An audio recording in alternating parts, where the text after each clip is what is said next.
Hello everyone. आज मैं जिस उपन्यास का सारांश बताने जा रही हूँ उसका नाम है कसब। मनोहर श्याम जोशी द्वारा रचित यह किताब है। कसब एक कुमाऊँ भाषा का शब्द है जिसका अर्थ होता है क्या पता, कुछ कह नहीं सकते। जैसा कि जब आप ये उपन्यास पढ़ लेते हैं तब आपसे कोई भी पूछे कि कैसी किताब थी तो आप कहेंगे कसब। इसी तरह ही एक जापानी शब्द है जिलेम्बू, यहाँ बार बार प्रयोग में लाया गया है, जिसका अर्थ होता है मैं तुमसे प्यार करता हूँ, यानी कि आई लव यू। सो है ना रोमानी। उपन्यास की भाषा आंचलिक है लेकिन सभी का मतलब बताया गया है। सो बिना देर किए हुए स्टार्ट करते हैं। और हाँ, अगर ऐसे ही किताबों से रिलेटेड वीडियो देखने के लिए चैनल को सब्सक्राइब ज़रूर कर लें। वीडियो पसंद आए तो वीडियो को लाइक ज़रूर कर दें। So let get start. ये कहानी भी हिल स्टेशन नैनीताल में शुरू हो रही है।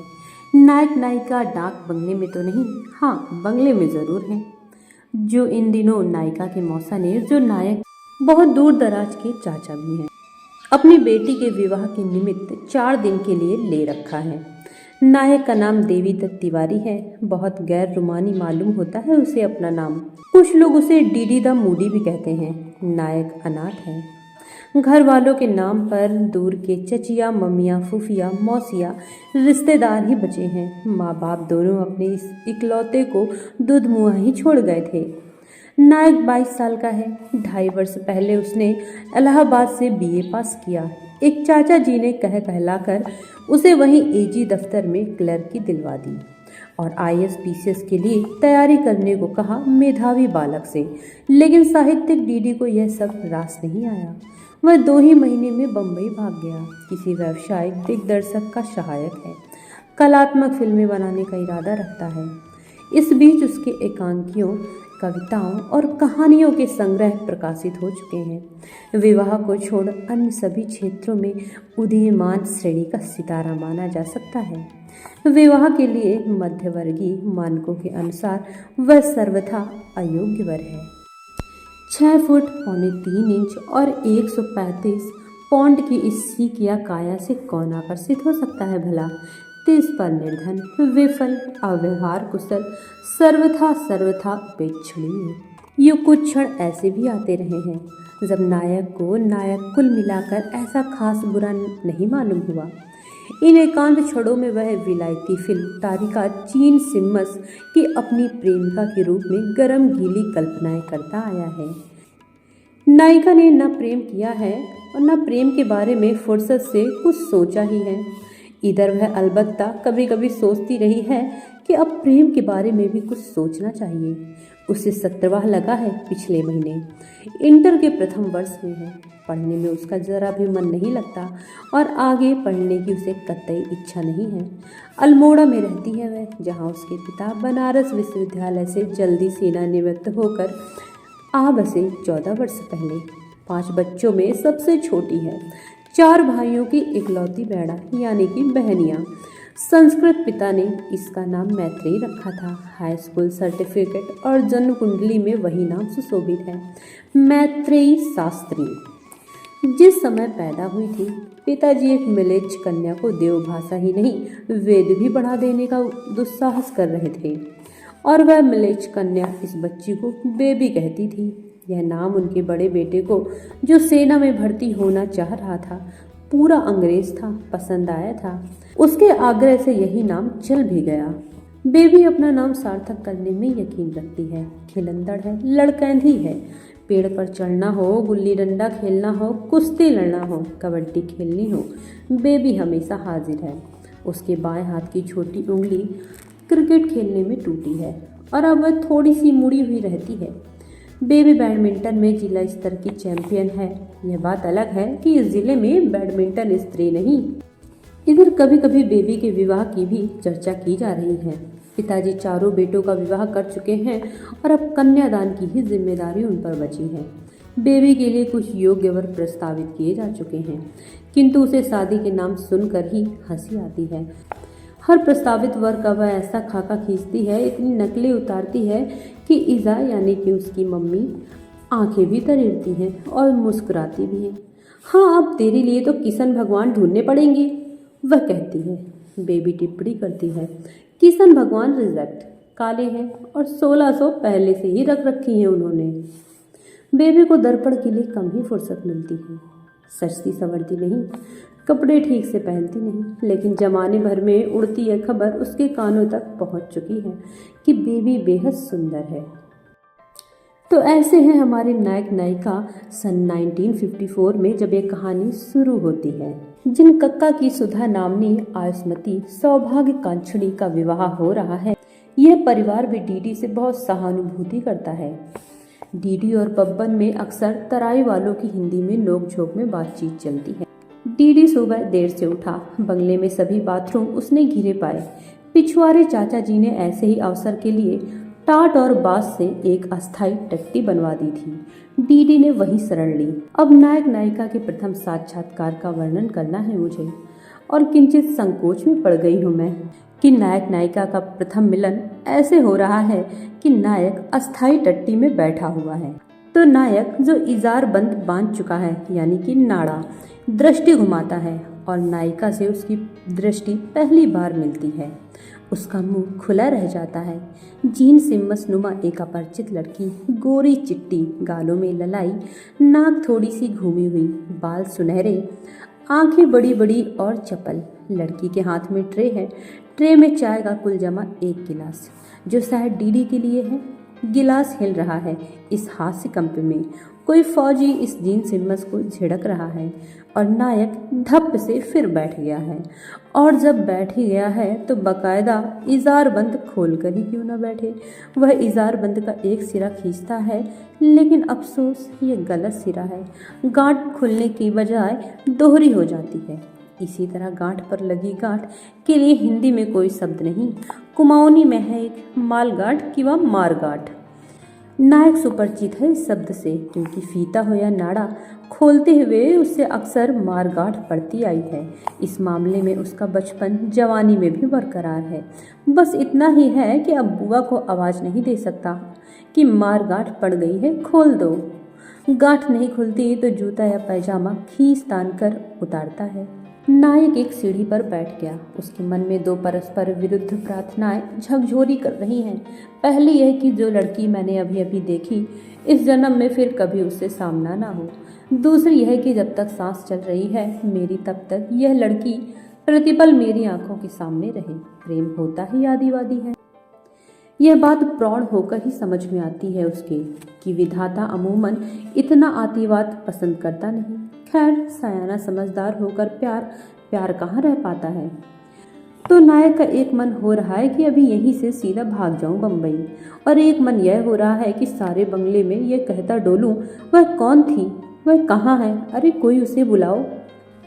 बेबी के सबसे बड़े भाई कर्नल शास्त्री, जो फोटोग्राफ उतार रहे हैं विवाह के, गैर कसरती गैर फौजी डीडी से बहुत चिढ़े हुए हैं। उन्हें इस बेरोजगार युवक का अपनी छोटी बहन का यूं घूरना पसंद नहीं आ रहा है। वह फोटोग्राफी के बारे में भी उसकी बिन मांगी सलाह से भी दुखी हैं। उन्हें इस फटेहाल का अच्छी अंग्रेजी बोलना भी आपत्तिजनक सा मालूम हो रहा है। और विचित्र किंतु सत्य की 5 फुट 11.5 इंच के कर्नल शास्त्री को किसी अन्य का 6'3" होना भी कष्टदायक प्रतीत हो रहा है। भोजन के बाद बेबी ने डीडी को पान का बीड़ा अपने हाथों से लगा कर दिया। बीड़ा देते हुए उसकी अंगुलियां डीडी की अंगुलियों से छू गईं। छुअन के क्षण नायिका और नायक की निगाहें मिली। नायिका मुस्कुराई और उसने दबे स्वर में पूछा, करंट तो नहीं लगा? पान में चूना बहुत तेज था, तंबाकू बहुत ज्यादा। डीडी का मुंह कट गया। उसे हिचकियां आती रहीं। बेबी ने उसे पानी का गिलास ला कर दिया और हिचकियां आने के संदर्भ में कहा, गीता बाली याद कर रही होगी। जीन सिम्मस। डीडी ने पानी पीकर उद्घोष किया, गीता बाली नहीं, जीन सिम्मस। जो होगी तुम्हारी एक घोड़े की जीन। बेबी ने मुंह बिचकाया। अब नायिका नायक को चाय देने आती है और नायक कुछ ज़्यादा ही उत्साही हो जाता है और चाय नायक की अंगुलियां और नायिका के पांव पर गिर जाती है। नायिका अपना चेहरा अंगूठे की ओर झुकाती है और जीभ लपलपाती है। कहती है, जानवरों का भला हिसाब, चोट लगी चाट लो। मेरे कहने का मतलब मुझसे तो चाटा ही नहीं जा रहा। फिर नायक की ओर नजर उठाती है और पूछती है, चाट देगा तू? नायक का चेहरा झुका हुआ है, बगैर उसे पूरी तरह उठाए अब वह नायिका को देखने की कोशिश करता है। दुस्साध है दृष्टिकोण, लेकिन सर्वथा दर्शनीय और स्मरणीय वह सब जो दिख रहा है। होने की प्रतीक्षा में प्रफुल्ल चेहरा, हंसने में खुला मुंह, चकित किंतु उपकृत चितवन, उष्मा की चौंधनी बनी ओरोज, साड़ी उठने से उगरी टांगे और एक नन्हा मुन्ना सा फफोला। यह फफोला मेरा दिया हुआ है, मेरा है, मेरा है, ऐसा कहता है नायक मन ही मन अपने से। झुकता चला जाता है वह और उसके होंठ छू जाते हैं उस फफोले से। तब खिलखिलाती है नायिका, लाड़ भरे लेकिन मजबूत हाथों से धकियाती है नायिका, और इस क्रम में बहुत पास आ जाते हैं उसके होंठ नायक की नाक के। अपनी जीभ निकालती है वह, नायक की लंबी तीखी नाक के कोने से जीभ छुला जाती है। बछड़ा कहती है और उठकर भाग जाती है वह। खाने के बाद तरुण मंडली बंगले के हॉल में जा बैठी है। बब्बन ने प्रस्ताव किया है कि चाय पी जाए। घर की चाय पिए बगैर पी जैसी नहीं लगती। तब बेबी उठती है, मैं बना लाऊं? इस पर सभी बेबी की खिल्ली उड़ाते हैं और कहते हैं, तुम्हारी बनाई चाय हम तो नहीं पिएंगे, और रसोई से तुमने मदद के लिए बुलाया तो हम नहीं आएंगे। नायिका तुनक कर कहती है, मत पीना, मैं तो पीऊंगी। नायक कहता है, मैं भी। सभी लोग एक खेल खेल रहे हैं, तभी बेबी 2 कप चाय बनाकर लाई है। नायक वह खेल से अलग होकर चाय पीने लगता है। चाय को इतनी खराब बना सकता है, इसकी कभी उसने कल्पना नहीं की थी, लेकिन वह उसे सुड़कता जाता है। बेबी अपने कप में से एक घूंट लेती है और बहुत ही गंदा मुंह बनाती है। वह उस घूंट को थूक देती है और कहती है, छी, मैंने शायद किसी जूठे बर्तन में पानी उबाल दिया, इसमें तो घी, हल्दी, मिर्च सभी का स्वाद आ रहा है। फिर नायिका नायक की ओर देखकर कहती है, ये जाने कैसे पी ले रहा होगा। नायक कहता है, हमें इन मामलों में नखरे सीखने का कभी मौका जो नहीं मिला, जो मिले सो खा लो, यही सुना है बचपन से। बबली दी कहती है, सीबो, ऐसे तो हुआ खैर, कम जो दुख थोड़ी उठा रखे हैं डीडी ने। अनाथ डीडी की दुख गाथा इतनी बार सुनाई जा चुकी है कि अब रिश्तेदार अपनी अपनी पसंद के मुताबिक फरमाइश कर पाते हैं कि अमुक प्रसंग सुनाया जाए। गुड़िया पूछती है, वह क्या हुआ था डीडी दाजू, तू कहीं खेत चरने गया था? मुनिया कहती है, ऐसा जो थोड़ी, मामा 2 दिन तक भूखा था। अरे क्या छोड़ो। नायक कहता है, पर छोड़ता नहीं, मैं तब 12 साल का रहा हूँगा। मुरली मामा के यहाँ रहकर पढ़ता था रामपुर में।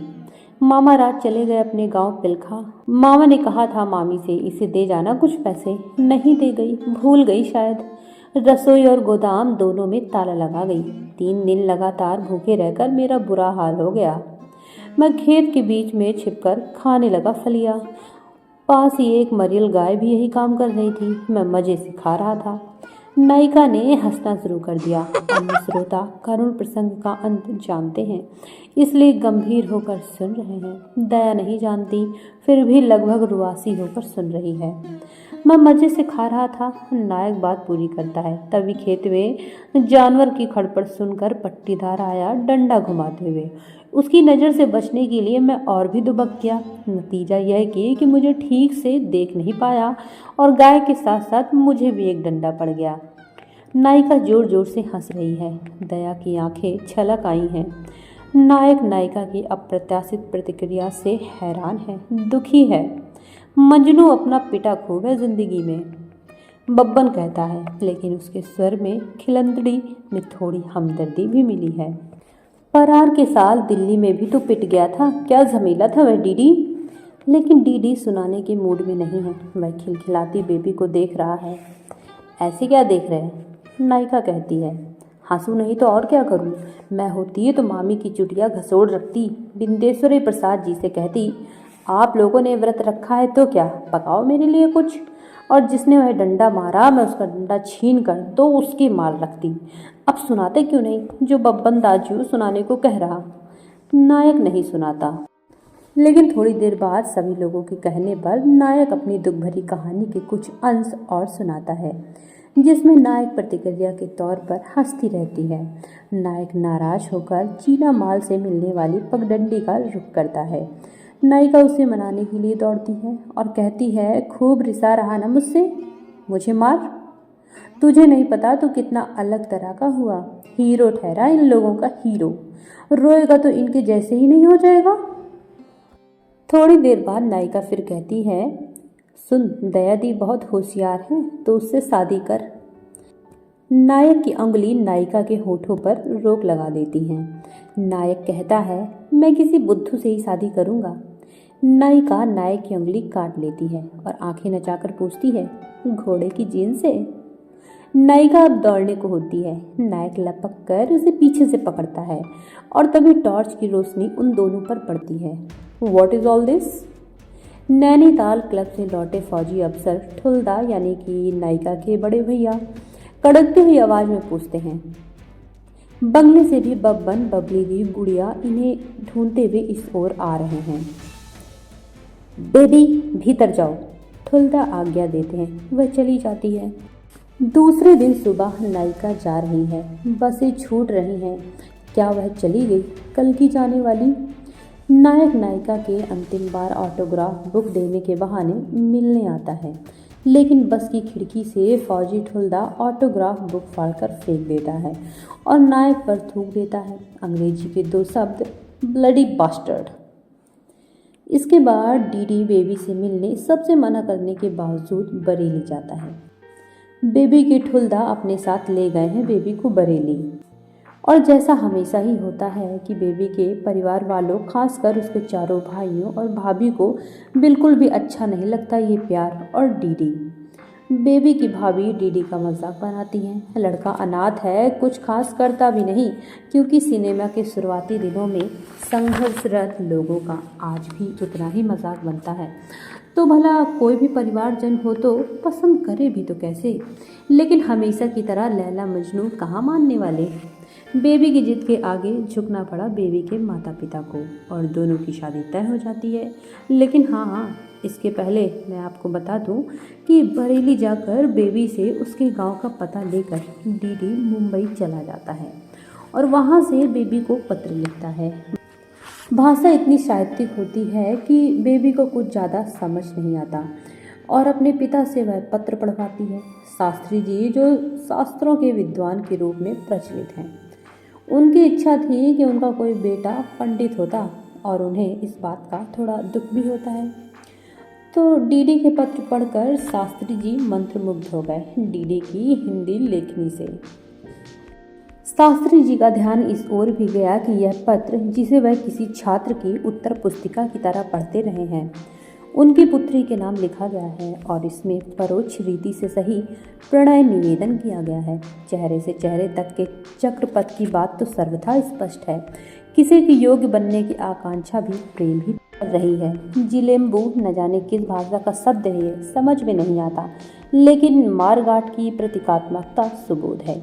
अगर यह किसी मेधावी छात्र की उत्तर पुस्तिका नहीं, पुत्री के नाम किसी अपरिचित का प्रेम पत्र है, तो पिता की भूमिका में शास्त्री जी से क्या अपेक्षित है। शास्त्री जी ने साबुत दक्षिणी सुपारी को इस दाढ़ से उस दाढ़ तक 2-4 बार घुमाया और फिर पूछा, इसका जवाब देगी मैत्रेयी? बेबी ने कहा, मैं क्या दूंगी जवाब, मुझे तो यह निर्वाणम फिरवाणम कुछ समझ में नहीं आने वाला। उसे दया दी को लिखना चाहिए था यह सब। वह हुई हिंदी संस्कृत वाली। इसके बाद दया की शादी डीडी अपने ही मित्र से मुंबई में तय करवाता है। दया जो बेबी की बुआ की बेटी है। इस शादी में डीडी बाराती बनकर आता है और बेबी के लिए एक साड़ी और पाजेब लेकर आता है। बेबी डीडी के साथ मिलकर बदमाशियां करती है, क्योंकि बेबी ने अभी भी डीडी को हास्यास्पद ही मान रखा है। अब डीडी वापस लौटता है मुंबई। वहाँ पर एक औरत गुलनार, जो एक फ्रांसीसी प्रोड्यूसर है, गुलनार जिसके साथ वो एक प्रोजेक्ट में काम कर रहा है, साथ में थोड़ा नशा करके दया के घर जाते हैं। दया जो पहले से ही मन में डीडी को प्यार करती है, परंतु डीडी की तरफ से कुछ भी कभी भी अवशासन ना पाकर वह डीडी से बहुत चिढ़ी हुई है। तो अब दया को मौका मिल जाता है।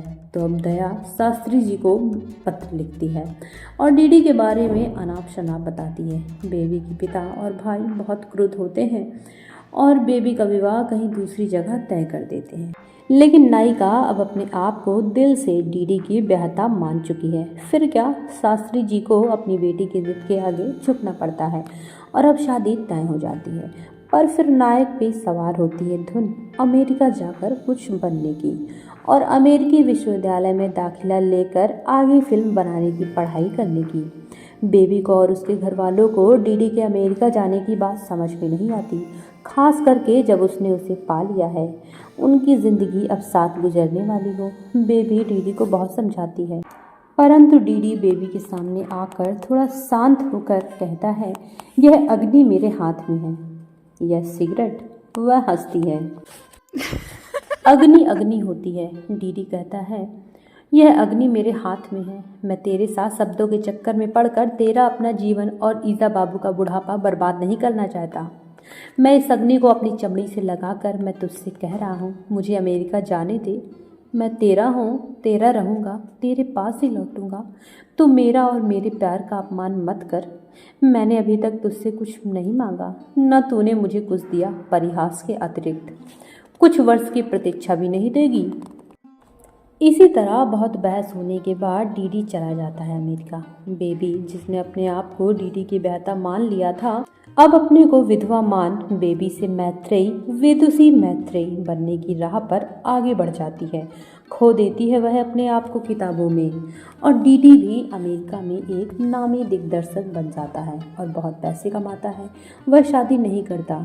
इधर बेबी, जो अब मैत्रेयी नाम से विख्यात है, उसका विवाह माता पिता की बहुत इच्छा जताने पर एक सरकारी अधिकारी से हो जाता है। उसकी एक बेटी भी है गायत्री, जो बिल्कुल बेबी की तरह है। और अंत में 24 वर्ष बाद बेबी और डीडी फिर से मिलते हैं, परंतु अब वह बेबी और डीडी नहीं है। ये मिलन विख्यात मैत्रेयी और अमेरिका के नामी दिग्दर्शक देवी दत्त उर्फ डेव का होता है। सो दोस्तों, क्या ये प्रेम कहानी आपके दिल को भी छू गई है या नहीं? कमेंट में ज़रूर बताइए। सो एक बार फिर से कहूँगी कि वीडियो पसंद आए तो वीडियो को लाइक ज़रूर कर दें, चैनल को सब्सक्राइब ज़रूर करें। धन्यवाद।